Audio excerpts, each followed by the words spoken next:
Okay, so let's do a couple of examples where we have to find the slope of a tangent. And I put the formula that we derived in the previous lesson just up here for reference, as we're going to be using it to solve all these questions. So just as a quick review, slope of a tangent on some kind of function f of x at a point x equals a is equal to the limit as h goes to 0 of f of a plus h minus f of a. A is the point that we're finding the slope of the tangent at, all over h.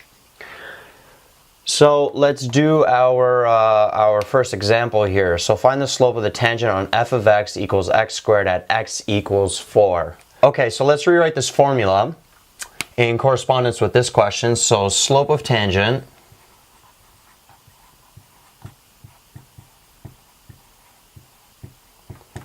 equals the limit as h goes to 0 of f of 4, which is our a value, plus h minus f of 4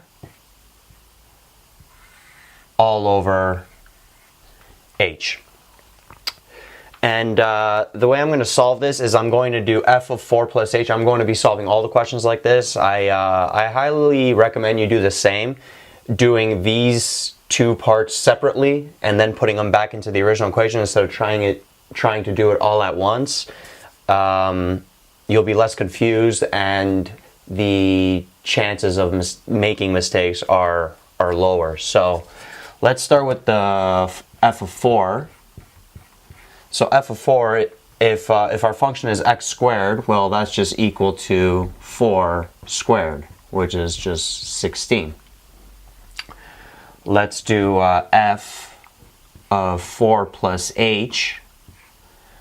Well, since the function is x squared, then we plug in 4 plus h, all for x, so 4 plus h squared. And that's just equal to 4 plus h times 4 plus h. And we're going to have to FOIL it here, so 4 times 4 is 16. 4 times h is 4h. H times 4 is 4h again. And then h times h is h squared.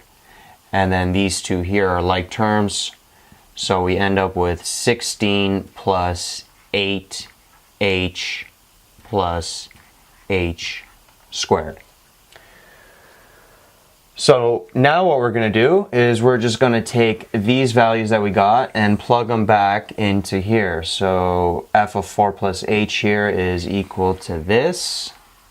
So I'm going to take that and I'm going to plug it in here. So the limit as h goes to 0, f of 4 plus h is this result that we got. So it's 16 plus 8h plus h squared minus f of 4. F of 4 is 16. So that's just minus 16 over h.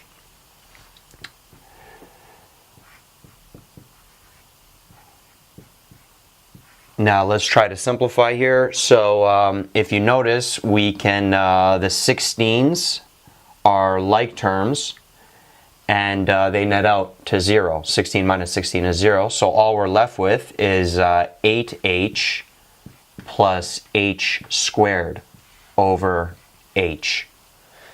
Okay, and that's equal to the limit as h goes to 0.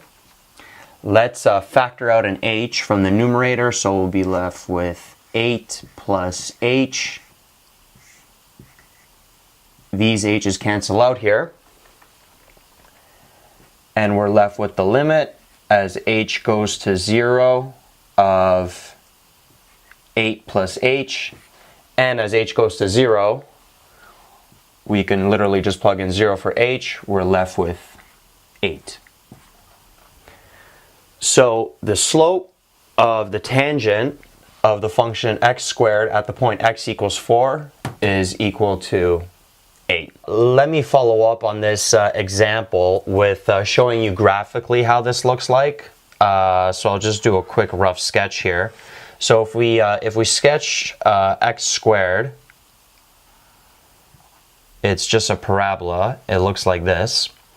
And let's say that our point here, 4, and this is 16, so this is 4 and 16. Basically, what our result is, slope of the tangent at x equals 4 of x squared is equal to 8. So basically, if we draw a tangent line that just touches the x squared function at the point 4 and 16, well, the slope of this line is equal to 8. So that's what it means in a graphical sense. Hopefully that increases your understanding of what we're doing. Also, another follow-up on this type of question, finding the slope of a tangent using this formula, this difference quotient here. The common pattern that you're going to have to do in all of these questions is you need to get rid of this h in the denominator, because we can't just plug in 0 for h here, because it will make the whole expression undefined. So notice when we did our algebra, at this point when we factor out an h, the h is canceled out, and then we were able to plug in 0 for h, and we were left with 8. So whether you have a parabola, whether you have a rational function, whether you have basically any type of function that you're looking for the slope of a tangent and you're using this formula to do it, you need to algebraically manipulate it in a way where h will cancel out at the end, and then you'll be able to plug in 0 for h to get the slope of your tangent.